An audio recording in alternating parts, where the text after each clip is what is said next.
Theresa here. Have you created a Reels and saved it to draft and don't know where it went? Let me show you how you can find it, so stay tuned.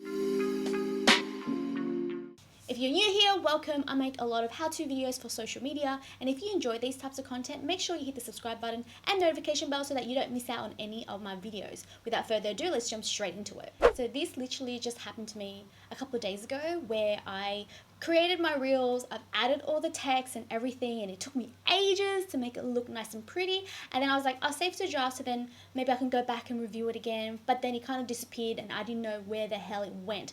Well, if you're here and watching this video, this is how you find your draft, okay? So you need to hit on that icon Reels. There you go, draft. So that's the draft that I have been working on, and then I had to recreate it again, which is really annoying because it took another 30 minutes of my time. So I guess the annoying thing about Reels is that like once you add text to it, you don't know whether the timing is right. Anyways, maybe there is a way and I just need to figure that out. Okay guys, I hope this tutorial has helped you and you're not out stressing figuring out where your draft is. But if this video has helped you, let me know in the comment section below. But that's all from me for now, and I'll see you on the next one.